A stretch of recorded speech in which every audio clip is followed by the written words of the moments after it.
నమస్తే, welcome to mid day debate. ఆంధ్రప్రదేశ్లో వైసీపీకి మరో ఎదురుదెబ్బ తగిలింది. నియోజకవర్గాల ఇన్ఛార్జీల మార్పు చేర్పులతో అలకపాన్పు ఎక్కిన వారి జాబితాలో సీనియర్ ఎంపీ మాగుంట శ్రీనివాసులరెడ్డి కూడా చేరిపోయారు.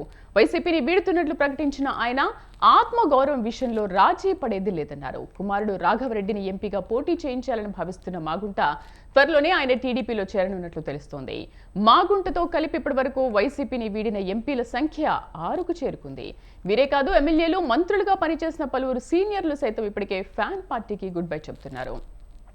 వీరిలో ఎక్కువ మంది చెప్పిన కారణం ఆత్మగౌరవానికి విఘాతమని. నిజంగా వైసీపీలో ఆ పరిస్థితి ఉందా? అధిష్టానం సీనియర్ నాయకుల మాటలను పట్టించుకోదా? అనుభవజ్ఞులు చెప్పే మాటలను జగన్ వినరన్న ఆరోపణల్లో నిజమెంత? అధినేత మాటలకు తలూపే వారే ఆ పార్టీలో ఉంటారా? మిగతా పార్టీలోనూ ఇలాంటి అసంతృప్తులే ఉన్నా వైసీపీలో పరిస్థితి కాస్త డిఫరెంట్గా ఉంది. ఫ్యాన్ పార్టీలో అసలు లోపం ఎక్కడుంది? ఇవి అంశాలపై ఇవాల్టి మిడ్ డే డిబేట్లో మనం చర్చిద్దాం.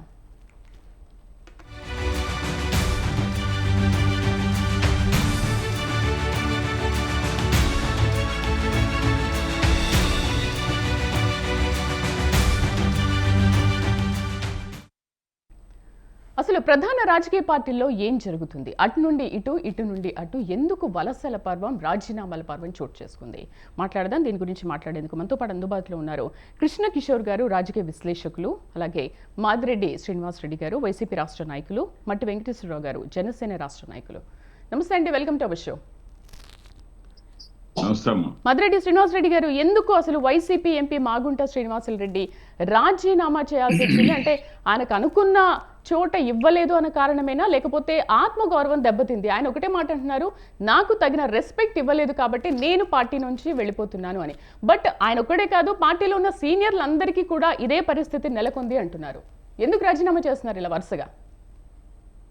నమస్కారం అమ్మా. ముందుగా మన స్వతంత్ర టీవీ వీక్షకులకు, వెంకటేశ్వరరావు గారికి, అదేవిధంగా రాజేష్ గారికి, అందరికి కూడా గుడ్ ఆఫ్టర్నూన్. నమస్తే అండి. ఆత్మగౌరవం లేదు, అరటి పండు లేదండి, ఆవకాయ లేదు. ఆత్మగౌరవం లేదు, ఆవకాయ లేదు, కరెక్ట్ గా చెప్పాలంటే.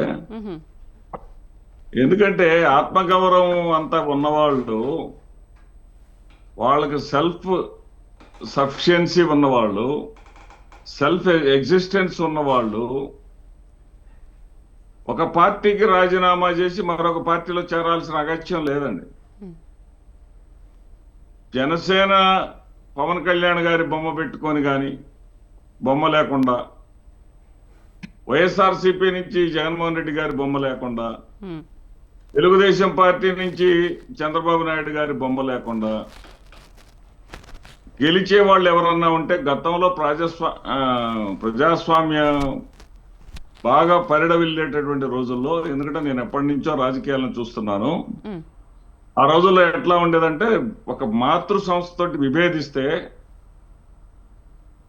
పార్టీ తప్పు చేసింది, ప్రజలు నన్ను కోరుకుంటున్నారు, ప్రజలు నా పట్ల విశ్వాసంతో ఉన్నారు, నాదేంటో నేను దమ్మేంటో చూపిస్తాను అని ఇండిపెండెంట్ గా కంటెస్ట్ చేసి గెలిచి పార్టీలో చేరేవాళ్ళు, మళ్ళీ పార్టీలోకి వచ్చేవాళ్ళు.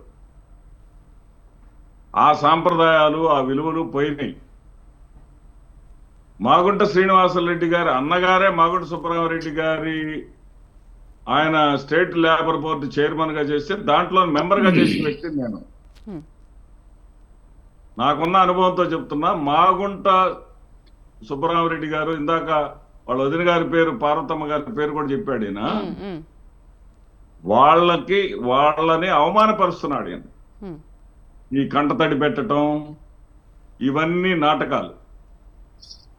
అక్కడ ఉన్నటువంటి పరిస్థితులన్నీ ఆత్మగౌరవాన్ని కించపరుస్తుంది, మమ్మల్ని అందరినీ ఇన్సల్ట్ చేస్తుంది అంటున్నారు. ఆత్మగౌరవం అప్పటికే అంటున్నారు ఆత్మగౌరవం ఇది అంటే అహంకారం కాదు అని మాటగా మాట్లాడుతున్నారు కదా. అహంకారం కాదు, ఆత్మగౌరవం అనేది కాదమ్మా. ఇక్కడ ఏంటంటే అహంకారమా ఆత్మగౌరవమా అనేది కాదు. ఇక్కడ ప్రజలకు అందుబాటులో ఉంటే ఏ నాయకుడు కూడా, ఏ నేత కూడా అతను ప్రజల నుంచి దూరం చేయాలన్నా, ప్రజలు కోరుకున్నటువంటి వ్యక్తికి కాదని ఇంకొకరికి టికెట్ ఇవ్వాలనే సాహసం చెయ్యరు. ఈయన గత ఎన్నికల్లో తెలుగుదేశం పార్టీ ఎంపీగా ఉండే వైఎస్ఆర్సీపీలోకి చేరాడు.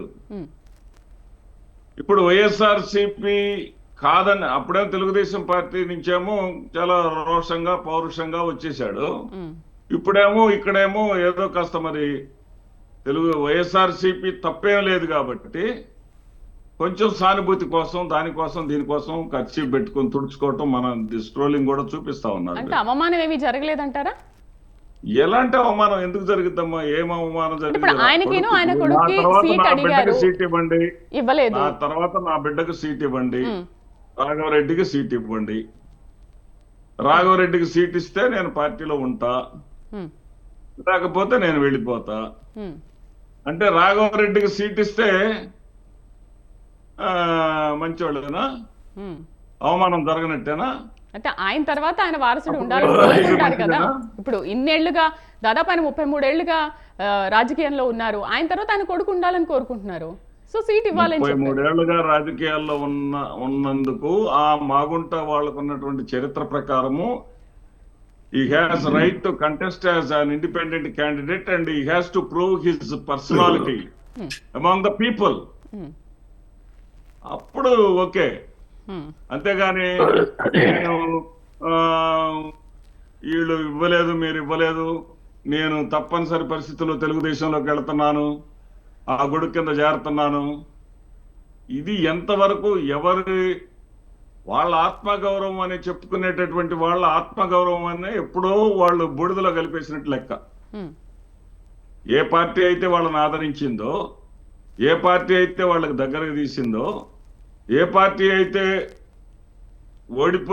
ఓడిపోతారని తెలుసుకొని ఆ పార్టీని వదిలిపెట్టేసి ఈ పార్టీలోకి వచ్చిన తర్వాత దగ్గరకు తీసిందో, ఆ పార్టీ టికెట్ ఎందుకు ఇవ్వలేదు ఆలోచించుకో.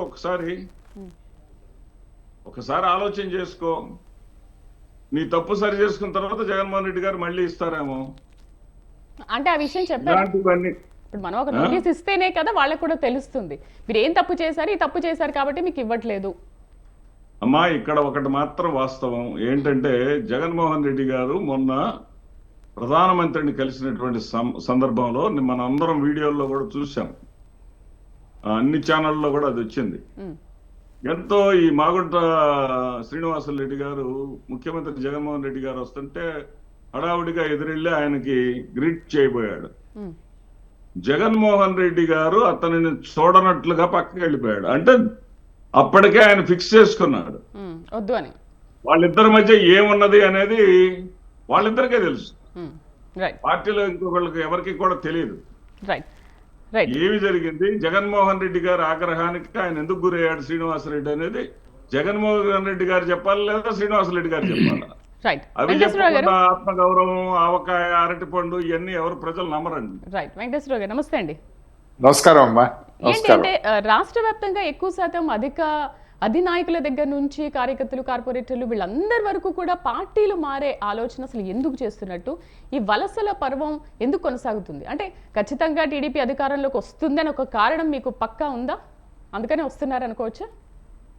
నమస్కారం అమ్మా. మీకు ప్యానల్లో ఉన్నటువంటి మిత్రులు శ్రీనివాస్ గారికి, అదేవిధంగా విశ్లేషకులు కృష్ణ గారికి, మీ అందరికి కూడా నమస్కారం. అదేవిధంగా మన యొక్క టీవీ వీక్షకులు కూడా శుభ సాయంకాలం.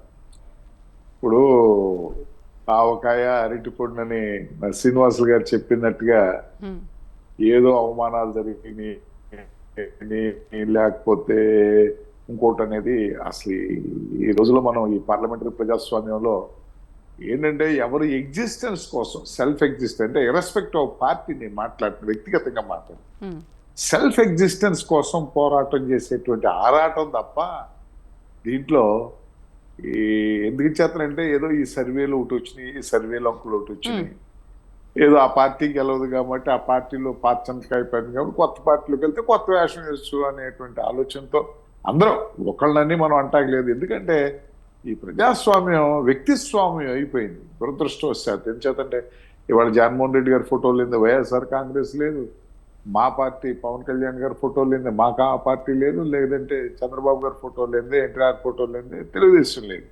అంటే ఇది యాక్చువల్గా పార్లమెంటరీ రాజకీయాలకి, పార్లమెంటరీ ప్రజాస్వామ్య రాజకీయాలకి పూర్తిగా విరుద్ధం. ఇది ఏదైతే భారత రాజ్యాంగ నిర్మాతలు యొక్క రాజ్యాంగ నిర్మించినటువంటి పరిస్థితుల్లో వారు ఏదైతే స్ఫూర్తిగా ఉండాలనుకున్నారో ఆ స్ఫూర్తికి మాత్రం ఇది విఘాతం. ఎంచేతనంటే ఎలక్షన్స్ ఇంకా 45-50 డేస్ ఉన్నాయి. అవును.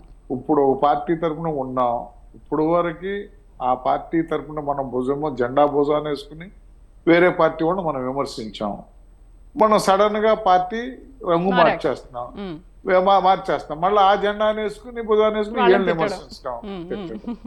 ఇది ఏంటంటే కామన్, మనకు కొంచెం ఎబ్బెట్టుగా ఉంది తప్పితే వాళ్ళకేం కామన్ ఎందుకు చేస్తుందంటే ఎక్కడో చోట గెలవాలి, ఎక్కడో చోట మనకి రాజకీయంగా ఒక పదవి ఉండాలనేటువంటి ఆలోచనతో చేసి ఆయారాం గయారాంలే తప్ప ఎందుచేతనంటే ఈయన నుంచుంటే మాగుంటిగా శ్రీనివాస్ గారు ఏంటంటే ఆ పార్లమెంటరు వైఎస్ఆర్సీపీ గెలవదనేది జగన్మోహన్ రెడ్డి గారు సర్వే కావచ్చు. అదేవిధంగా శ్రీనివాసరెడ్డి గారి యొక్క ఆలోచన వైఎస్ఆర్సీపీ పార్టీ బేటలు వారిపోయింది, ఈ పార్టీలు ఉంటే మనం గెలవం కాబట్టి ఇప్పుడు ఫ్లేవర్ ఏదో తెలుగుదేశం జనసేన కూటమి ఉంది కాబట్టి ఆ పార్టీలో గెలుస్తామనే ఆలోచనతో ఆయన ఉండొచ్చు. ఏది ఏమైనా ఈ సంస్కృతి మాత్రం మంచిది కాదు. పార్టీ రాజకీయ పార్టీ అది నిర్విధంగా మనం చెప్పాల్సిన పరిస్థితి. ఇప్పుడు రాజకీయ పార్టీ సిద్ధాంతాన్ని చూసి వెళ్లాల్సింది తప్పితే వ్యక్తిత్వ లాభాల కోసం, వ్యక్తిగత స్వార్థాల కోసం వెళ్ళేటువంటి పరిస్థితి. సరే, దీన్ని మనం టోటల్గా ఒక పౌరుడిగా మాత్రం ఇది ఖండించాల్సినటువంటి పరిస్థితి. ఇక శ్రీనివాసరెడ్డి గారికి జగన్మోహన్ రెడ్డి గారికి మధ్యన ఏం జరిగింది అనేది అది వారిద్దరికే తెలియాలి, మనకి తెలియదు.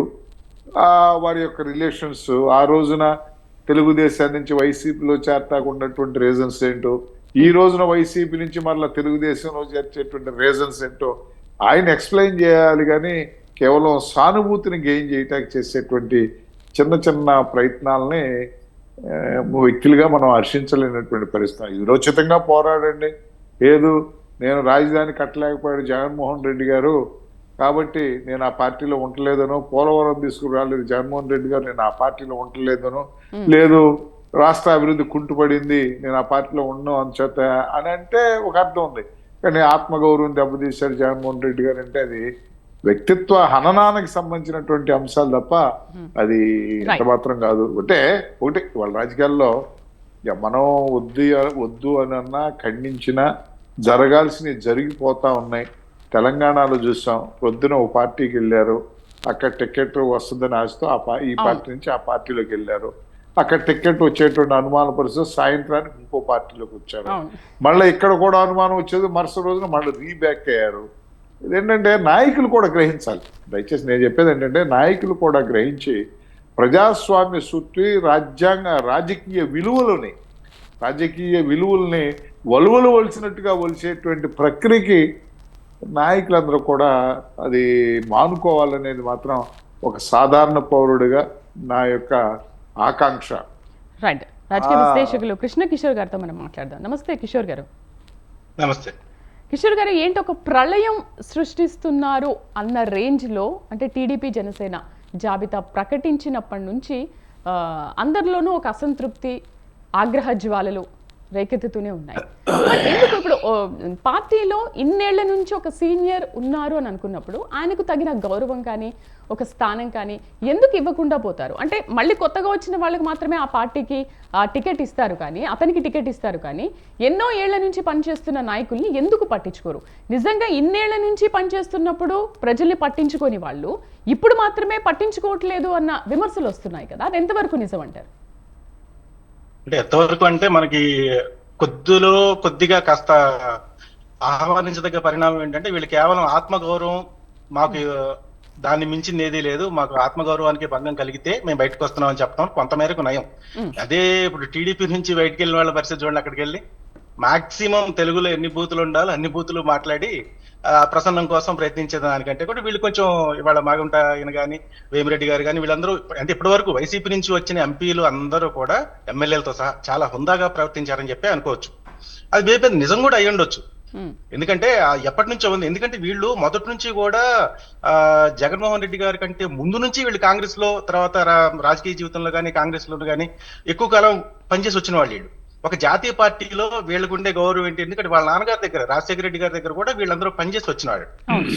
ఆయన వ్యవహార శైలి ఎలా ఉంటుంది, తర్వాత జగన్మోహన్ రెడ్డి గారి వ్యవహార శైలి ఎలా ఉంటుంది, అదేవిధంగా ప్రాంతీయ పార్టీలో అసలు ఇప్పుడు ఇంత సీనియర్ జూనియర్ అని తేడా ఉండదు, అధినాయకుడికి మాత్రమే మాట్లాడే అర్హత ఉంటుంది.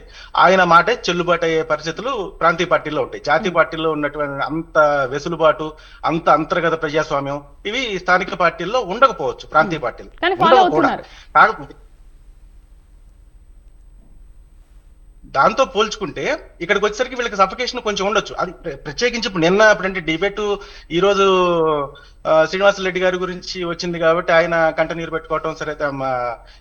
పెద్దలు లెక్చరర్ గారు శ్రీనివాసరెడ్డి గారు ముందే చెప్పారు, ఒకప్పుడు ప్రజాస్వామ్యం ఇది అంత పరిడి లేదు ఇప్పుడు లేదు అని వారే ఒప్పుకున్నారు. సరే అయిపోయింది. అది కొంత మేరకు ఆయన ఆత్మగౌరవం అనేది, అంత సీనియర్ నేత ఆయన వచ్చేసారు, వచ్చి నీ తరపున గెలిచారు, ఉన్నారు. తర్వాత జరిగింది ఏంటి, ఈయనకి ఆయన వ్యాపారాలు ఆర్థిక మూలాలన్నింటినీ వీళ్ళు ఆపారా లేదా?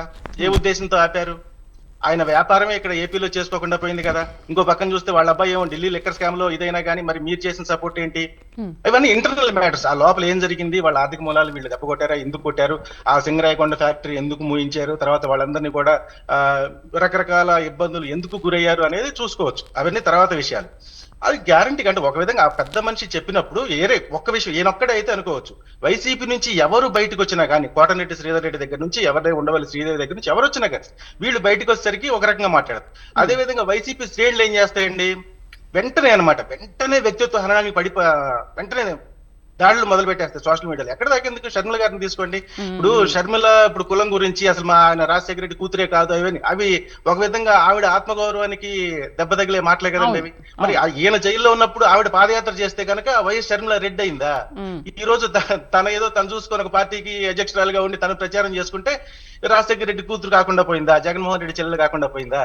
ఇవన్నీ ఏంటి అంటే అక్కడ వ్యక్తిత్వ హరణం, ఆత్మగౌరవాన్ని దెబ్బతీయటం అనేది ఒక అధినాయకత్వమే కాదు, కంప్లీట్ కింద ఉన్నటువంటి క్యాడర్ కూడా చేసే పనిగానే మనకు బయట కనిపిస్తున్న విషయం అయితే మనకి స్పష్టంగా కనిపిస్తుంది కదా.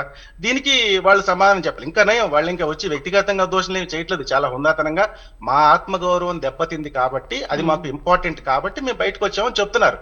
అంతవరకు సంతోషిస్తే బాగుంటుంది, మర్యాదగా చెప్తున్నారు.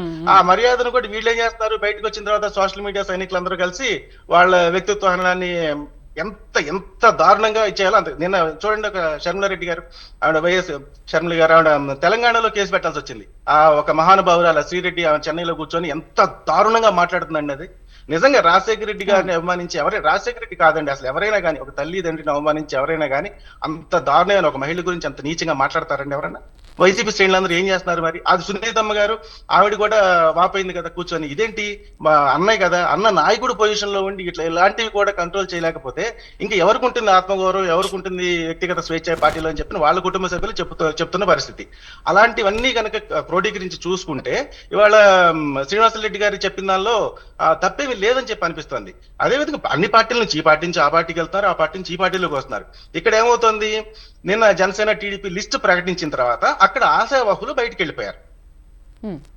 వైసీపీ నుంచి అట్లా కాదు కదా, ఇంకా లిస్టు ప్రకటించలేదు, ఇన్ఛార్జీలు మార్చారు. సరే వాళ్ళనే ఇంకా క్యాండిడేట్స్ గా ఉంచుతారా లేదా తెలియదు, బట్ వీళ్ళ దగ్గర నుంచి ఒక లిస్ట్ వచ్చింది, వీళ్ళు ఎలక్షన్ ముందు ఒక స్టెప్ అహెడ్ అయ్యారు. దాన్ని చూసుకున్న తర్వాత కూడా మిగతా వాళ్ళందరినీ కూడా ఈ వ్యక్తిత్వ హనాలు అనేది మనం రెగ్యులర్ గా చూస్తున్నటువంటి పరిస్థితి. అంటే ఈ విధంగా చూస్తే శ్రీనివాసరెడ్డి గారి ఆత్మగౌరవం మేబీ దెబ్బ తినే ఉండొచ్చు, తినకపోతే అంత పెద్ద మనిషి 33 ఏళ్ళు రాజకీయాలు అంటే ఒక విధంగా జగన్మోహన్ రెడ్డి గారి కంటే సీనియరే కదా ఆయన రాజకీయాల్లో. వారి తండ్రి గారి దగ్గర నుంచి ఈయన శ్రీనివాసరెడ్డి గారి రాజకీయాలు చూస్తున్నటువంటి వ్యక్తే కదా. మేబీ ఆయన అన్నాడు ఒక మాట అంటే అది నిజం అయ్యిండొచ్చు, అంతేగాని మరి వెంటనే ఇప్పుడు చూసారా పెద్దలు చదువుకున్నారు శ్రీనివాసరెడ్డి గారు, ఆయనే చాలా సింపుల్ గా ఆత్మగౌరవం లేదు, ఆవకాయ లేదు, అట్టిపండి లేదని చెప్పి ఇలాంటి పదాలు మీలాంటి పెద్దలే వాడితే ఆ కింద ఉన్న వాళ్ళు ఇంకా ఏ రేంజ్ లో రెచ్చిపోతారు అంటే అంతే కదా. అంటే వీటన్నిటికీ అసలు కనీసం లేదు, వాళ్ళ నుంచి బయటకు వెళ్ళిపోతే మీరు సిద్ధాంత పరంగా ఏదైనా ఉంటే విభేదించండి, అంతేగాని వ్యక్తిగతంగా వద్దు అని చెప్పని ఒక అధినాయకత్వం నుంచి కానీ ఎవరైనా పెద్దలు అక్కడ నుంచి జగన్మోహన్ రెడ్డి గారు, విజయసాయి రెడ్డి గారు, సుబ్బారెడ్డి గారు వీళ్ళందరూ ఎవరైనా ఒక స్టేట్మెంట్ ఇస్తే బాగుంటుంది. అలా కాకుండా మీరు అందరూ పడిపోండి, వాళ్ళందరినీ వ్యక్తిగతంగా నాశనం చేసేయండి అని చెప్పి అంటుంటే మరి ఆత్మగౌరవం దెబ్బతినకుండా ఎలా ఉంటుందండి? రైట్, దానికి వైసీపీ పెద్దలు సమాధానం చెప్పాలి. శ్రీనివాస్ గారు ఏమంటారు మరి? అలా మాట్లాడడం కూడా కరెక్ట్ కాదు, బట్ రెండు తెలుగు రాష్ట్రాల్లో కూడా ఇలాంటి మాటల పర్వం అనేది చాలా జోరందుకుంది. అసలు లిస్ట్ ప్రకటించినప్పటి నుంచి కూడా ఇంకా ఎక్కువ అయిపోయింది. బట్ అలా మాట్లాడొద్దు కదా, నచ్చకపోతే వెళ్ళిపోతారు అంతే, కానీ వెళ్ళిపోయిన వాళ్ళ మీద అలాంటి నిందలు ఎంతవరకు కరెక్ట్? ఇప్పుడు మాగుంట గారు కన్నీటి పర్యంతం అయ్యారు అని అంటే ఏ రేంజ్ లో మాట్లాడారు? ఇప్పుడు ఆవకాయ అరటిపండు అనేవి ఏ రకంగా కూడా బూతు మాటలు కాదు. ఆవకాయ మనందరికి ఇష్టమైంది, అరటిపండు మనకు ఇంకా చాలా ఇష్టమైంది, ఆరోగ్యపరంగా చాలా మంచిది. అందుకే యాడ్ చేశారు దాన్ని. అంతేగాని దాన్ని ఏదో బూతులు అని అనుకుంటే మనం చేయగలిగేది లేదు. షర్మిల గారు స్వయంకృతం. షర్మిల గారు ఏం చేశారు, ఏం మాట్లాడారు? ఈ రోజున షర్మిల గారు నిన్న అనంతపురం సభలో చాలా చక్కగా విమర్శించినా గానీ బీజేపీని విమర్శిస్తూ కాంగ్రెస్ ని సమర్థించుకుంటూ తెలుగుదేశం వైసీపీని విమర్శించేటటువంటి క్రమంలో వీళ్ళ భాషను వాడలేదే. వీళ్ళు వాడేవాళ్ళు ఎప్పుడు లోకేష్ గారు, పవన్ కళ్యాణ్ గారు జగన్ రెడ్డి అని వాడేవాడు. అదే మాటను వాడిందాం, రావటం ఎంట్రన్స్ లోనే వాడింది. ఆ పదాలన్నీ పక్కన పెట్టేసి జగనన్న గారు అనే సంస్కారాన్ని కొంతవరకు నేర్చుకుందాం. ఆమె ఎప్పుడైతే సంస్కారాన్ని కోల్పోద్దో శ్రీరెడ్డి వస్తారు, లేకపోతే ఇంకో పుల్లయ్య వస్తాడు, ముందు తప్పు చేసింది ఎవరు అనేదికే వస్తుందమ్మా. పవన్ కళ్యాణ్ గారు ఈ రోజు ఏదో శుద్ధులు చెప్తున్నాడు, ఈ రోజు ఏదో నీతులు చెప్తున్నాడు, తాట తీస్తా తోలు తీస్తా, ఇదే మాటలు ఆయన అనేవాడు. నేను ఒకసారి నాకు ఒక సొంత ఛానల్ ఉందమ్మా, నా ఛానల్లో నేను ఆయన తాట తీయటానికి తోలు తీయటానికి నువ్వు రాజకీయ పార్టీ ఎందుకు పెట్టావా, మట్ట కొట్టు పెట్టుకుంటే చాలు కదా అంటే 2 మిలియన్ వ్యూస్ వచ్చినాయండి. ప్రజలంతా కీన్ గా ఉంటారు, ప్రజలు చాలా చాలా కీన్ గా ఉంటారు. శ్రీనివాస్ గారు, కాకపోతే ప్రజలు ఎందుకు వైసీపీని వ్యతిరేకిస్తున్నారు అన్న విమర్శలు కూడా కొన్ని వినిపిస్తూ ఉన్నాయి కదా. అంటే సరైన అభివృద్ధి లేదు, కేవలం బటన్ నొక్కడం వరకు మాత్రమే సరిపోతుంది, ఎటువంటి అభివృద్ధి కనిపించట్లేదు. సో ఆ నాయకుల్ని మేము ఎన్నుకుంటే మాకు కూడా ఏం జరగదు కాబట్టి ఇంకో పార్టీకి మారిపోతున్నారు నాయకులు, అక్కడ వెళ్ళి అక్కడ ఆ పార్టీ నాయకుని ఎన్నుకుంటున్నారు కదా, ఇక్కడ నుంచి అక్కడికి వెళ్ళినా కూడా. బట్ ఎందుకు అభివృద్ధి అనేది? శ్రీదేవి గారు, ఈ డిబేట్ లో ఉన్న కృష్ణ కిషోర్ గారు గాని, వెంకటేశ్వరరావు గారు గాని, మీతో గాని చంద్రబాబు నాయుడు హయాంలో జరిగినటువంటి డెవలప్మెంట్, ఇప్పుడు జరుగుతున్నటువంటి డెవలప్మెంట్ లో ఓపెన్ డిబేట్ కి ఛాలెంజ్. Open debate. ఎటువంటి అభివృద్ధి చంద్రబాబు టైంలో 34,000 క్యాంపస్ ఎలక్షన్స్ సంవత్సరానికి జరిగితే జగన్మోహన్ రెడ్డి గారి హయాంలో 1,20,000 క్యాంపస్ ఎలక్షన్స్ జరిగినాయని నేను చెప్తున్నా, గంటాపదంగా చెప్తున్నా.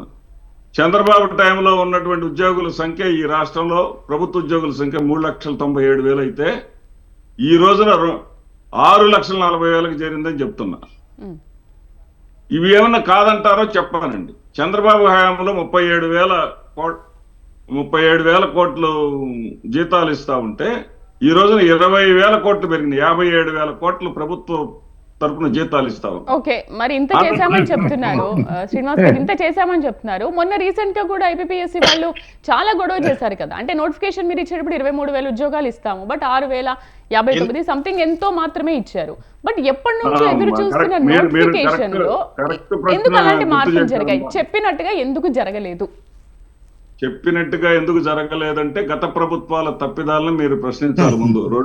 1998లో టెస్ట్ పెట్టారు, ఉద్యోగాలు ఇవ్వలేదు. 2008లో టెస్ట్ పెట్టారు, ఉద్యోగాలు ఇవ్వలేదు. 2018లో టెస్ట్, నేను ఒక టీచర్ని, నా అన్ని గణాంకాలు చెప్తాను మీకు. 2018లో టెస్ట్ పెట్టారు, ఉద్యోగాలు ఇవ్వలేదు. ఈ 3 ఉద్యోగాలు 13,272 ఉద్యోగాలను జగన్మోహన్ రెడ్డి గారు ఇచ్చారు. జగన్మోహన్ రెడ్డి గారు ఇచ్చారమ్మా. ఏ ముఖ్యమంత్రి కాంట్రాక్ట్ ఉద్యోగుల గురించి కనీసం వాళ్ళ వైపు కూడా కన్నెత్తి చూడకపోతే ఆ కాంట్రాక్ట్ ఉద్యోగులందరినీ కూడా రెగ్యులరైజ్ చేశారు జగన్మోహన్ రెడ్డి గారు. ఈ 13,272 కాకుండా మళ్ళీ కొత్తగా 6,001 ఉద్యోగాలు ఇచ్చారు. ఏది టీచర్స్ కి ఉద్యోగాలకు నోటిఫికేషన్ ఇచ్చారు. ఈ 13,000 పెండింగ్ లో ఉంచి గత ప్రభుత్వాలు, తెలుగుదేశం కాంగ్రెస్ ప్రభుత్వాలు పెండింగ్ లో ఉంచినటువంటి ఉద్యోగాలు ఇచ్చిన వాటిని గురించి ఆవిడ మాట్లాడు. వాళ్ళని కానీ ఎప్పుడో టెస్ట్ రాసి 98లో టెస్ట్ రాసి కనీసం వాళ్ళని పెండింగ్ లో పెట్టి ఒక 2-3 ఏళ్లలో రిటైర్మెంట్ కి వచ్చినా గానీ వాళ్ళని అతిగతి పట్టించుకొని ఈ చేవలేని ప్రభుత్వాల గురించి, గతాల గురించి ఎవరు మాట్లాడరు. చేస్తున్నాడు. నుంచి మీరు చేయాలి కదా, ఆ ప్రభుత్వం చేయలేదు. ఓకే శ్రీనివాస్ గారు, ఆ ప్రభుత్వం చేయలేదు ఓకే, బట్ మీరు అధికారంలోకి వచ్చిన తర్వాత అయినా ఆ పని చేసి చూపించాలి కదా. అప్పుడు టీడీపీ కానీ జనసేన కానీ శభాష్ అనేవాళ్ళు కదా, మరి మీరు ఎందుకు చేయలేదు? అంటే వాళ్ళు చేయలేదు కాబట్టి మేము చేయలేదు. చేసి చూపేబట్టే కదమ్మా 13,272 టీచర్ ఉద్యోగాలు 6,059 మాత్రమే వచ్చాయి. 23,000 అన్నారు, బట్ ఇంత మాత్రమే నోటిఫికేషన్ ఇచ్చారు. మరి మిగతా వాళ్ళ పరిస్థితి ఏంటి? 13,000 కదా, 13,000 ప్లస్ 6,000 కలిపితే ఎంత?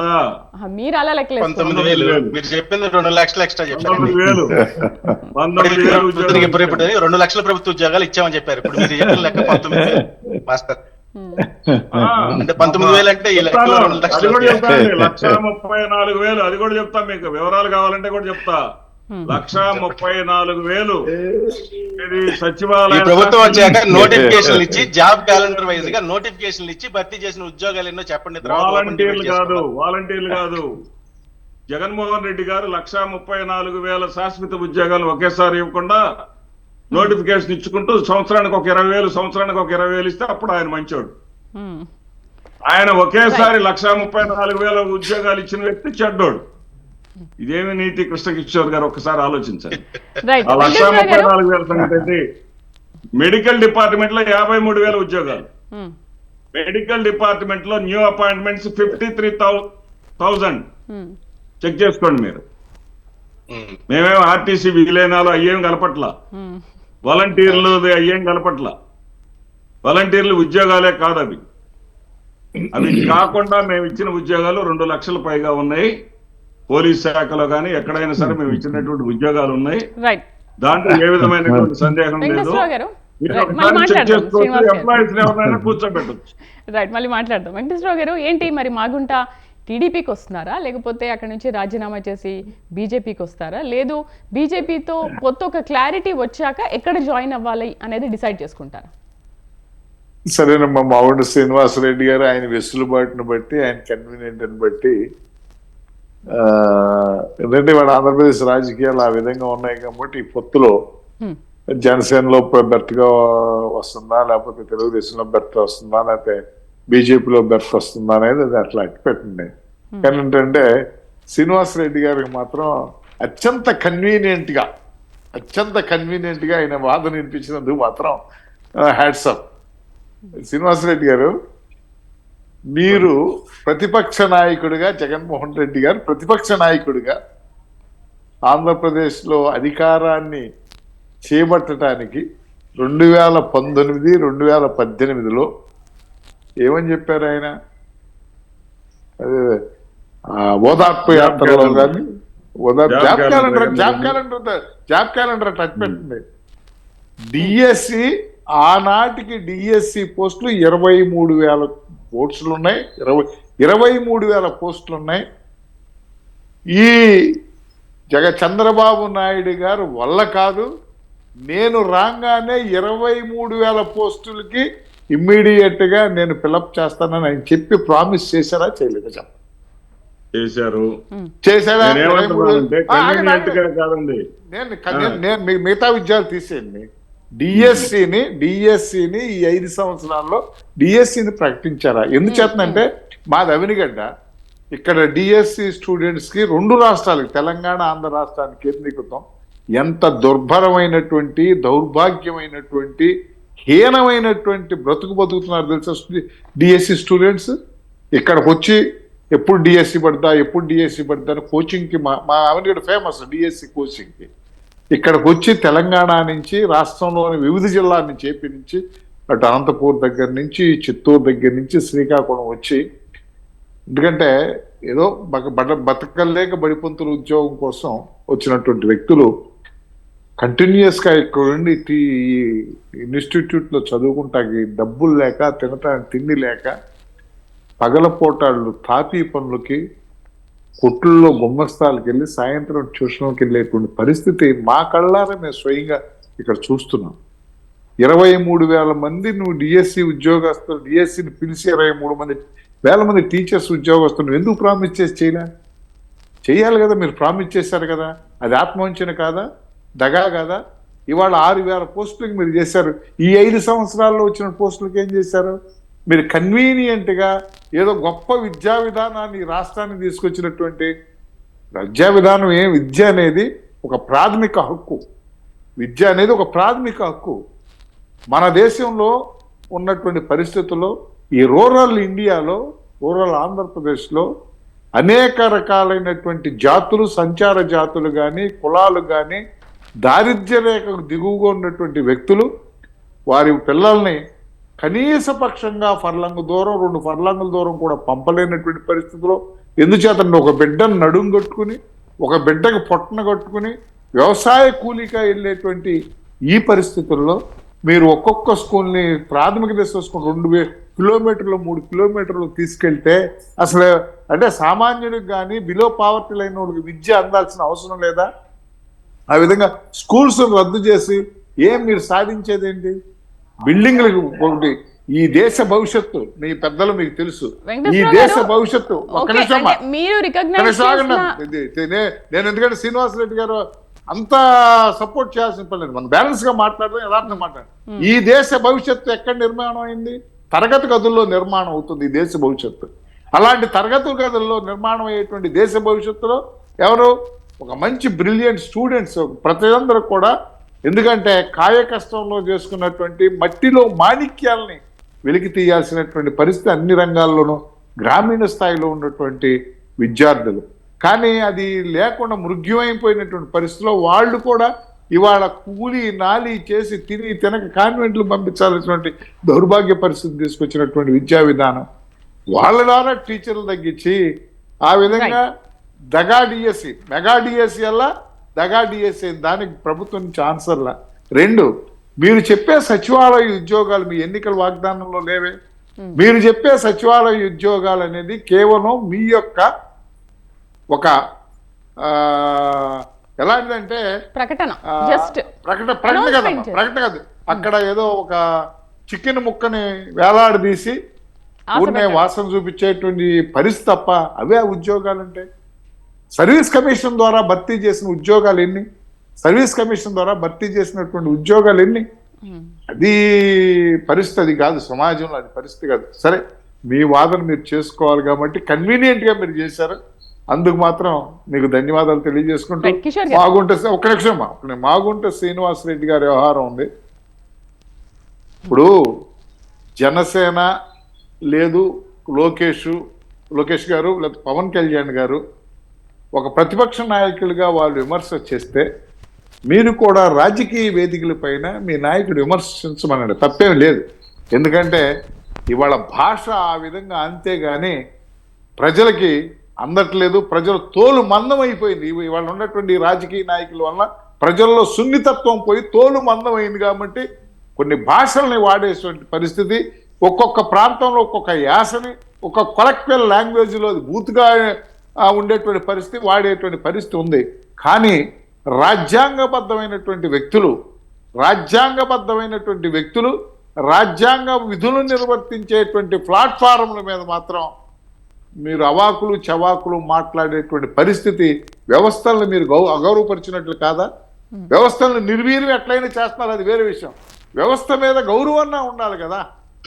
వ్యవస్థలను అగౌరవపరిచేటువంటి పద్ధతి అది ఎంతవరకు సమంజసం? ఎందుకంటే మీరు పవన్ కళ్యాణ్ గారిని, లోకేష్ గారిని ఎత్తారుగా మరి చెప్తున్నాను నేను. అది నేనేంటంటే ఇప్పుడు నిన్న రేవంత్ రెడ్డి గారు మాట్లాడారు, ఇక మనం మాట్లాడుతాం, ఏం మాట్లాడతాం?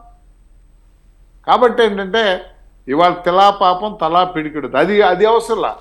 అసలు ఆంధ్రప్రదేశ్ రాష్ట్రానికి, ఈ యొక్క విభజిత ఆంధ్రప్రదేశ్ రాష్ట్రానికి 14-15 సంవత్సరాలు అయిపోతున్న, 10 సంవత్సరాలు 9.5-10 సంవత్సరాలు అయినా రాజధాని లేని రాష్ట్రంగా ఎందుకు చేసుకున్నాం? లేదు ఆంధ్రప్రదేశ్ రాష్ట్రానికి జీవనాడి లైఫ్ అయినటువంటి పోలవరం ఎందుకు రాకుండా చేసుకున్నాం?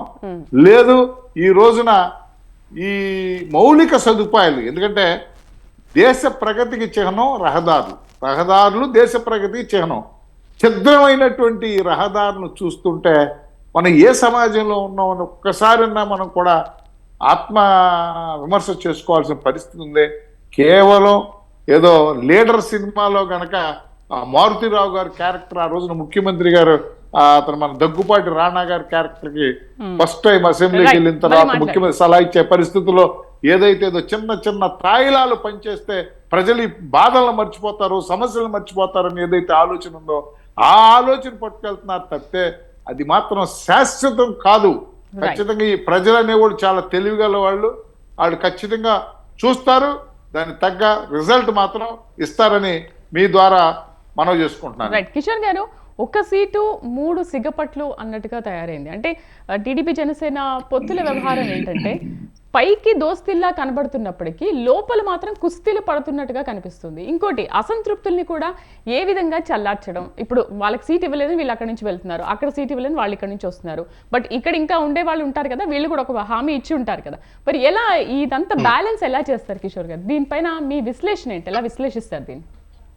అంటే నా అబ్జర్వేషన్ అయితే ముందు అసలు టీడీపీ జనసేన ఈ క్యాడరు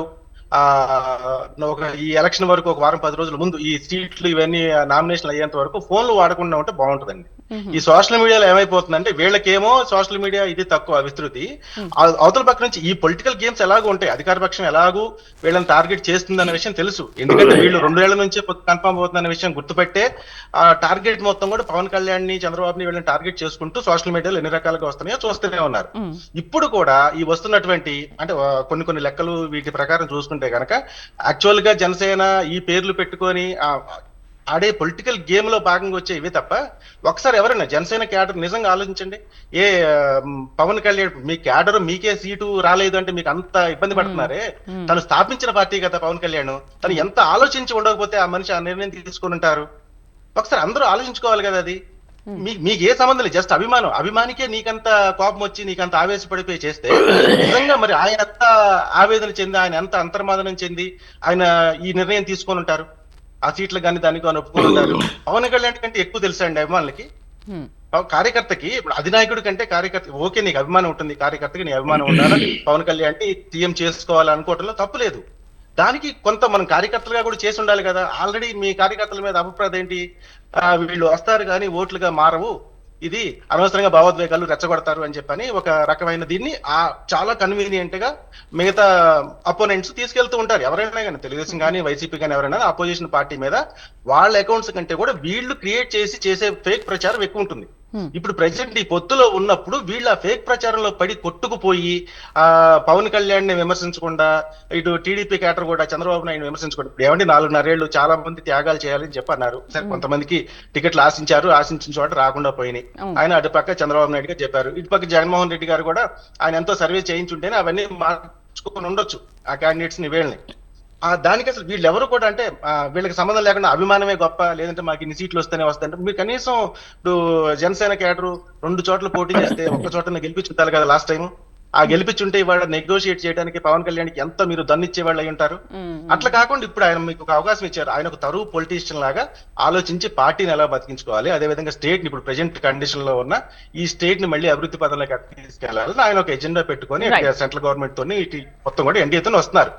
ఇది ఈ సోషల్ మీడియా కొంచెం ఈ ట్రాప్ లో పడిపోకుండా ఉంటే ఆ ట్రాప్ లో పడిపోయి రైట్. శ్రీనివాస్ గారితో మనం మాట్లాడదాం. శ్రీనివాస్ గారు, ఏంటి వైసీపీకి శివరామరాజు చేరుతున్నారు అని అంటున్నారు, మీరు కూడా వాళ్ళతో మంతనాలు జరుపుతున్నట్టుగా కూడా చెప్తున్నారు. ఏంటి కన్ఫర్మ్ అయిపోయిందా వైసీపీలో జాయిన్ అవ్వడం అనేది?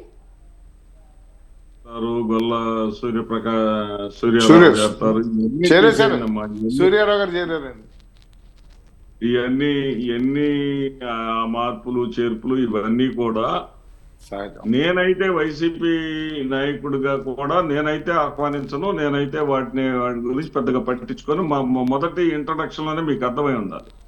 వీళ్ళు వ్యక్తిగతంగా పవర్ఫుల్ గానైతే వాళ్ళు అక్కడ చూయించుకోవాలా, వాళ్ళు ఏంటో ఇప్పుడు అతను కేపీ రెడ్డి కొడుకు ఇప్పుడు కనపడతా ఉన్నాడు పార్థసారథి గారు, అతనుకున్న చరిత్ర ఏంటి? కన్నా లక్ష్మణ్ గారు ఉన్నాడు, నాకు మంచి మిత్రుడు, అతనుకున్న చరిత్ర ఏంటి? వీళ్ళని పసుపు చొక్కాల్లో చూస్తుంటేనే అసహ్యం వేస్తుంది ప్రజలకి. పసుపు కండోలు కట్టుకున్నారేంట్రా, పసుపు చొక్కాలు వేసుకొని వీళ్ళ ఫోటోలు అసహ్యం వేస్తున్నటువంటి పరిస్థితి. ఎందుకంటే సాంప్రదాయ విరుద్ధం అది. వాళ్ళు ట్రెడిషనల్ గా వాళ్ళకు ఉన్నటువంటి చరిత్ర, వాళ్ళకు ఉన్నటువంటి విధానాలకి ప్రజలు చెదరించుకునేటటువంటి పరిస్థితి. ఇక వెంకటేశ్వరరావు గారు, నేను పూర్తిగా ఆయనతో ఒక విషయంలో ఏకీభవిస్తున్నాను. ఎందుకంటే నేను కూడా అవనిగడ్డ వచ్చి ట్రైనింగ్ ఇచ్చినటువంటి వాడిని. అవనిగడ్డ అనేది ఈ డిఎస్సికి ట్రైనింగ్ సెంటరు. ఉభయ రాష్ట్రాల నుంచి కూడా అవనగడ్డకి పరిగెత్తుకొని రావాల్సిందే ఎవరైనా సరే అక్కడ ట్రైనింగ్కి. కానీ ఒక నిర్ణయం తీసుకునేటప్పుడు ముందు ఇప్పుడు మనం గోడలు ఇల్లు నిర్మించాలండి. ముందు ఫౌండేషన్ వేయాలా, వేయకుండానే గబగబా పైన కట్టేసేద్దాం ఇల్లు. బేసిక్ ఉండాలిగా ముందు. పెండింగ్ లో ఉన్నటువంటి వాటిని పూర్తి చేయకుండా కొత్త ఇటువంటి ఎప్పుడో టెస్టులు రాసి ఖాళీగా ఉండి పాపం వాళ్ళు లబోదీపమంటున్న వాళ్ళని ఒకటి శ్రీనివాస్ గారు, ఒకటి ఏంటంటే జగన్మోహన్ రెడ్డి గారు 23,000 పోస్టులకి డిఎస్సి వేస్తానని ఎన్నికల వాగ్దానం చేశారు. ఎన్నికల ముందు ఆ వాగ్దానం ఉండాలిగా. మరి వాగ్దానం చేయని వాగ్దానం చేసేది కూడా మీరే చెబుతున్నారుగా. 1,34,000 ఉద్యోగాలు చెప్పకుండానే ఇచ్చారని మీరే చెబుతున్నారు. కోసం ఇచ్చినట్టు కాదు అది. ఎవరు స్వప్రయోజనాలు ఏదన్నా ఏమన్నాయి. ఇప్పుడు మనం డిఎస్సి మీరు మాట్లాడారు కాబట్టి డిఎస్సి విషయంలో ఓపెన్ గా వీడియో ఉంది, పెట్టమంటే పెడతా. ఓపెన్ గా ఆయన అనిక్వకల్ గా ఆయన మాట్లాడారు. మాట్లాడిన తర్వాత డిఎస్సి ఇప్పుడు వెయ్యం అని చెప్పినట్టు వెంకటేశ్వర గారు మీరు కొంచెం పద్ధతిగా మాట్లాడుతున్నారు కాబట్టి స్ట్రైట్ గా అడుగుతున్నా. 74,000 కోట్ల రూపాయలు ఒక టర్మ్ లో విద్యారంగానికి ఖర్చు పెట్టినటువంటి ప్రభుత్వాన్ని చూపిస్తారా? మంచిది. నేను ఇందాడే చెప్పా, విద్యారంగం అంటే గోడలకు సున్నం వేయటం కాదు, లేదా గోడలు కట్టడం కాదు, రంగులు వేయటం కాదు, అది కాదు. నేను ఇందాక చెప్పా. లేదు సార్, తప్పుడు ప్రచారం కాదు. నేను చెప్తున్నా ఈ దేశ భవిష్యత్ పాఠశాలల్ని రైట్. శ్రీనివాస్ గారు, ఓకే, అంటే మీరు చెప్తున్నారు మీరు కూలిపోయిన పాఠశాల గురించి అప్పుడు ప్రచారం మీరు కూలిపోయిన పాఠశాలను ఎలా చూపిస్తారో, కూలిపోయిన పాఠశాల ఒక నిమిషం అండి. మీరు కూలిపోయిన ప్రచారం ఒకటి సార్, మీరు కూలిపోయినటువంటి పాఠశాలని నేను చెప్తున్నా, అదే చెప్తున్నా. మీరు చెప్పేది వినలా. ఒక్క సెకండ్ కాదు, ఒక్క సెకండ్ వినండి. నేనే అదే చెప్పబోతున్నా. మీరు కూలిపోతున్నటువంటి బిల్డింగ్లు చూసి కడుతున్నారు. మేము సున్నాలు వేసినటువంటి 3 అంతస్తుల బిల్డింగ్స్ మేము కట్టాం. సున్నాలు రాశారంటే ఎట్టండి? మీరు అవి చూశారు. ఇవి ఉన్నాయి, మీరు ఇవి ఉన్నాయి. అబద్ధం చెప్తే అబద్ధం కాదండి. సున్నాలు వాటర్ ప్లాంట్స్ ఉన్నాయా సార్? సున్నాలు రాసినటువంటి స్కూళ్ళు, పిల్లవాడు ఇంటికి పోవాల్సిన పరిస్థితులు గతంలో ఉండే. ఇప్పుడు ఆ పరిస్థితులు ఇంకా కూడా 2024 కూడా 2024 శ్రీనివాస్ గారు, ఒకటి అంటే మీరు చెప్తున్నారు. ఓకే, తెలియదేమో కానీ కార్పొరేట్ హోటల్ మించుంది. మేము చదువుకున్నటువంటి 40 సంవత్సరాల క్రితం 1975 అట్లా చెప్తే పుల్లారెడ్డి జిల్లా పరిషత్ హై స్కూల్ అని ఉంది. అలాగేనండి. మేము తెలంగాణ స్కూల్ కార్పొరేట్ ఇదేంట్రా బాబు, ఇక్కడ ఏంటి ఇంత పెద్ద సంస్థ వచ్చింది అన్నట్టుగా ఉంది. 2-3 అంతస్తులు బిల్డింగ్స్ కట్టి బ్రహ్మాండంగా చేస్తే శ్రీనివాస్ గారు, టాపిక్ అంటే అసలు మన టాపిక్ ఇది కాదు. శ్రీనివాస్ గారు, ఒక నిమిషం. మన టాపిక్ అది కాదు అసలు. ఓకే, ఆవేశం కాదు అంట, రంగులేశారు అనేది చాలా అబద్ధపు మాట. చూపిస్తారండి మీరు డిజిటల్ బోర్డులు ఉన్నాయా? బ్లాక్ బోర్డులు ఉన్నాయా? డిజిటల్ బోర్డులు ఉన్నాయా? ట్యాబ్స్ ఉన్నాయా పిల్లలకి? గతంలో అన్ని చోట్ల ఉన్నాయా డిజిటల్? చాలా ఇదిగా మాట్లాడుతున్నారు. ఎందుకండి ఎట్లా మారుతున్న సమాజానికి అనుగుణంగా ఆ టాపిక్ వదిలేండి. ఆ టాపిక్ ఉన్నప్పుడు మనం మాట్లాడదాం. శ్రీనివాస్ గారు, ఓకే, ఇప్పటికీ 6 హేమాహేమీలందరూ కూడా బయటకు వచ్చారు. ఇలా వరుసగా జాబితా ప్రకటించినప్పటి నుంచి ఇక్కడ నుంచి అక్కడికి వలసల పర్వం కొనసాగుతూనే ఉంది. మరి మీరేంటి, వాళ్ళని ఎలా కాపాడుకోగలుగుతున్నారు? వాళ్ళ అసంతృప్తిని ఏ విధంగా చల్లారుస్తున్నారు? మరి వాళ్ళు అడిగిన సీట్లు మీరు ఇచ్చే అవకాశం ఉందా, లేకపోతే వదిలేసుకుంటారా? నెక్స్ట్ ఇక్కడ ఇక్కడ జగన్మోహన్ రెడ్డి గారు మళ్ళీ అధికారంలోకి వస్తేనే పేదవాడికి మంచి జరుగుతుంది. జగన్మోహన్ రెడ్డి గారు అధికారంలోకి వస్తేనే బడులు నడుస్తాయి, గుడులు నిలుస్తాయి. జగన్మోహన్ రెడ్డి గారు అధికారంలోకి వస్తేనే జన్మభూమి లాంటి కమిటీలు వాలంటీర్లు ఇంటికి వస్తారు కావాల్సిన సౌకర్యాలన్నీ వృద్ధులకి అందరికీ ఇస్తారు. జగన్మోహన్ రెడ్డి గారు లేకపోతే, నేను ఒక చిన్న ప్రాక్టికల్ ఎగ్జాంపుల్ చెప్తున్నానమ్మా. ఒక 12 మంది మహిళలు ఒకే చోట పొలంలో ఉన్నారు. ఇప్పుడు నేను వస్తున్నప్పుడు మధ్య ఎర్రటి ఎండలో ఆ 12 మంది మహిళల్ని నేను వెళ్ళి ఊరక పలకరిద్దామని వెళ్ళి వాళ్ళ సామాజిక వర్గాలు తెలుసుకొని, అందరూ కూడా చంద్రబాబు సామాజిక వర్గానికి చెందిన వాళ్ళు కూడా 4 ఉన్నారు 12 మందిలో. వాళ్ళని నేను ఒకటే అడిగా, స్ట్రైట్ క్వశ్చన్ అడిగా, జగన్మోహన్ రెడ్డి గారి పరిపాలనని కొనసాగిద్దామా, జగన్మోహన్ రెడ్డి గారిని ఆపేసి చంద్రబాబు నాయుడు గారిని తెచ్చుకుందామా అని అడిగాను. అమ్మో ఆయన ఎందుకండి బంగారులాగా ఏదో ఒకటి ఇస్తున్నాడు అయ్యే బంగారం, ఆ 4 సహా అన్నారమ్మా. ఇది నిజం. ప్రజలు అల్టిమేట్ గా ప్రజల నిర్ణయం. జగన్మోహన్ రెడ్డి గారిని ఏదైనా ఓడించాలనేటువంటి ప్రయత్నం ఎవరన్నా ఇట్లాంటి బయటికి వెళ్ళినటువంటి వాళ్ళు ఏదైనా చేస్తారేమో తప్ప, ఇక్కడ 2 ఓట్లు ఉన్నాయి ఆంధ్రప్రదేశ్ రాష్ట్రంలో, 2 వర్గాలు ఉన్నాయి. ఒకరు జగన్మోహన్ రెడ్డి గారే మళ్ళీ రావాలనుకునేవాళ్ళు, జగన్మోహన్ రెడ్డి గారిని ఓడించాలి అనుకునేవాళ్ళు.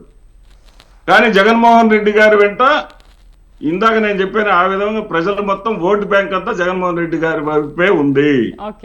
ఇవన్నీ ఎన్నికల ముందు జరగాల్సినటువంటి తతంగాలు జరుగుతూ ఉంటాయి కాబట్టి జరిగేటటువంటి క్రమమే తప్ప, తెలుగుదేశం పార్టీ గెలుస్తుందనేటటువంటి ఫేక్ సర్వేలు కొన్ని తెప్పించుకుంటా ఉన్నారు. ఆ సర్వేలు కూడా ఎందుకోసం అంటే ఆయా సామాజిక వర్గాల వాళ్ళని మోసం చేస్తా ఉన్నారు. ఇతర దేశాల్లో ఉన్నటువంటి ఆయా సామాజిక వర్గాలకు చెందినటువంటి పారిశ్రామికవేత్తల దగ్గర నుంచి డబ్బులు తెప్పించుకోవడానికి వాడుకునేటటువంటి తతంగమే తప్ప, చంద్రబాబు నాయుడు గారికి తెలుసు, పవన్ కళ్యాణ్ గారికి తెలుసు, 2024లో జగన్మోహన్ రెడ్డి గారు భారీ ఆధిక్యంతో మళ్ళీ ముఖ్యమంత్రి కాబోతున్నారని అందరికీ తెలుసు. కానీ వాళ్ళ ప్రయత్నాలు వాళ్ళు ఏదో చేస్తా ఉంటారు. ఇది ఎన్నికల్లో క్షరా మామూలేనమ్మా. జగన్మోహన్ రెడ్డి గారిని వదిలిపెట్టి 23 వెళ్ళారు. వాళ్ళు ఎక్కడున్నారు ఇప్పుడు, ఏమయ్యారు? అదేవిధంగా తెలుగుదేశం పార్టీని వదిలిపెట్టేసిన వాళ్ళు వాళ్ళ భవిష్యత్తు ఎలా ఉంది, ఇవన్నీ కూడా వాళ్ళే బేరీజ్ వేసుకుంటారు. మా ఈయన ఉన్నారు కృష్ణ, ఆయన పాపం చాలా సౌమ్యుడు మంచివాడు, కృష్ణదేవరాయలు గారు, విద్యావంతుడు, ఉన్నత విద్యావంతుడు. నాన్నగారు నాకు గురువు గారు కూడా, వాళ్ళ నాన్నగారి దగ్గర నేను కెమిస్ట్రీ చదువుకున్న రోజు.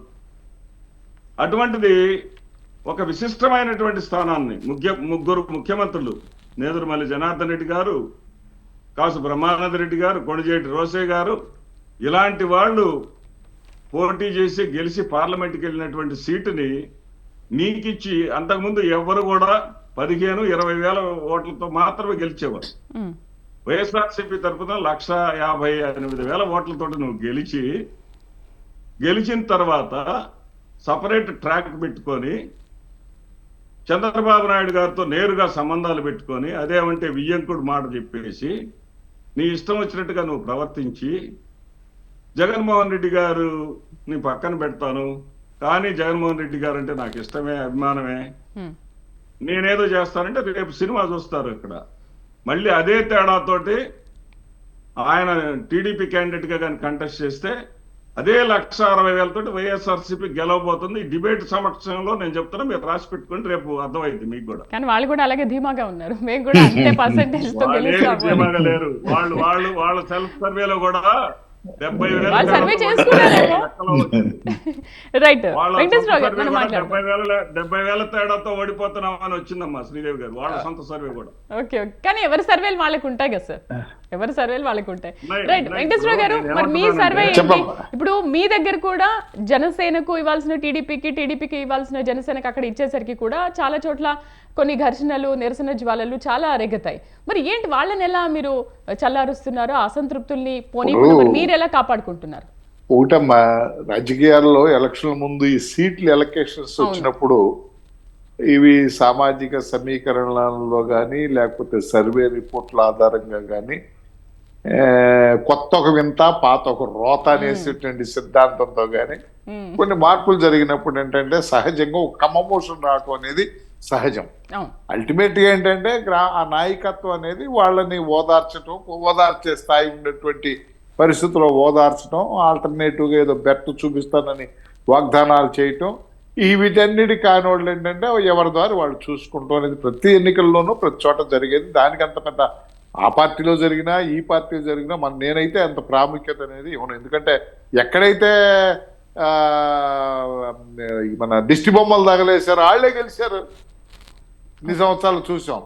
తర్వాత ఇప్పుడు నేను శ్రీనివాస్ గారికి ఇందాక మాట్లాడితే అడ్డం వచ్చిందే, అది పొరపాటు అయితే అవ్వచ్చు. కానీ ఒక్క విషయం ఏంటంటే ఏదైతే శ్రీనివాసులు గారు శిథిలమైనటువంటి స్కూళ్ళు నిర్మాణం చేసినటువంటి దృష్టాంతాలు ఉన్నాయో అదే విధంగా గోడలకు సున్న వేసిన దృష్టాంతాలు కూడా నా దగ్గర నేను ఆధారం లేకుండా చెప్పేటువంటి రెండు. అంటే మీ చోట అంతే మీరు అన్ని కాదు కదా, నేను అన్ని అనలేదు కదా, బట్ మీరు అన్ని పునర్నిర్మాణంలో రెండు. తర్వాత ఏంటంటే మారుతున్నటువంటి పరిస్థితుల్లో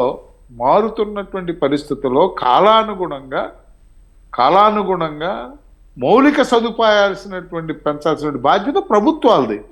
బైజూస్ వచ్చిందనో లేకపోతే బ్లాక్ బోర్డు తీసి ఇది చేశారనో 1975లో 10th క్లాస్ ఆ రోజుకే మాకు జిల్లా పరిషత్ హై స్కూల్లో గర్ల్స్ స్టూడెంట్స్ కి అన్ని ఫెసిలిటీస్ ఉన్నాయి, రెస్ట్ రూమ్లు అన్నీ ఉన్నాయి. అది ఒక్కో చోట ఒక్కొక్క ఏరియాని బట్టి ఆ విధంగా ఉంది. ఇప్పుడే ఉన్నాయి అప్పుడే లేవనేది అది కరెక్ట్. నా సొంత స్కూల్లో సంగతి నేను చెప్తున్నా. ఇవన్నీ కూడా మనం ప్రభుత్వాల తర్వాత ఏంటంటే ప్రతిసారి కూడా ఒక వితండవాదం ఏంటంటే గతంలో వాళ్ళు తప్పులు చేశారు, వాళ్ళు తప్పులు చేశారు వాళ్ళని ఇంటికి పంపించి మిమ్మల్ని ఇచ్చింది. తప్పులు చేయమంటే కదా వాళ్ళని ఇంటికి పంపించేసిన ప్రజలు.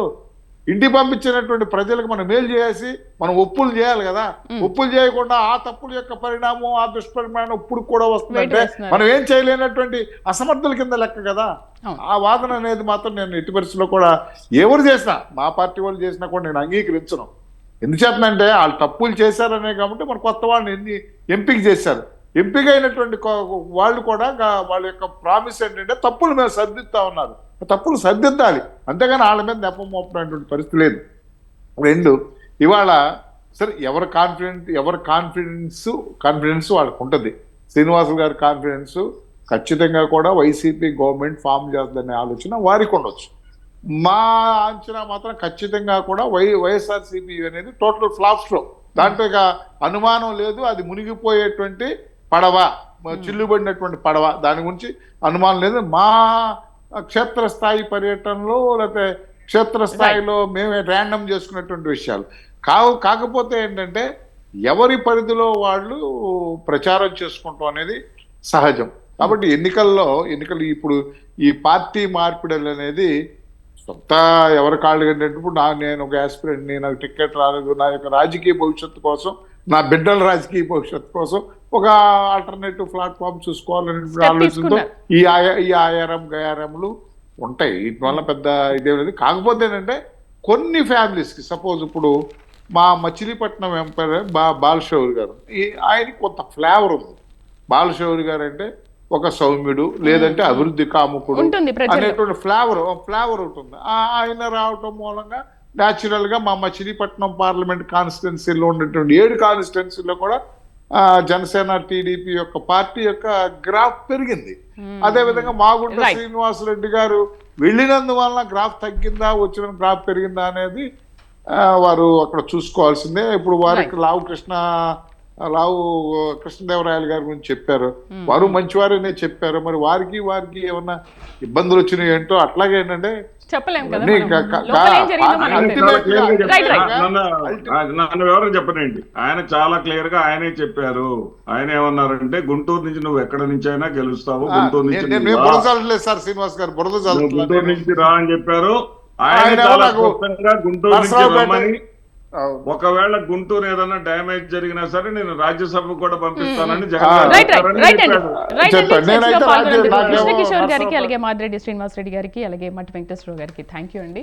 Thank you very much debate లో పాల్గొన్నందుకు. మొత్తానికి సార్వత్రిక ఎన్నికల ముందు ఏపీ రాజకీయాలు చాలా రసవత్తరంగా మారిపోతున్నాయి. అధికార ప్రతిపక్షాలు నువ్వా నేనా అన్నట్లుగా పోటీ పడుతున్నాయి. సో మరికొద్ది రోజుల్లో తేలబోతున్న ఈ భవితవ్యం ఎలా ఉండబోతుంది మనము చూద్దాం. ఇది వాళ్ళ mid day debate. Stay with us.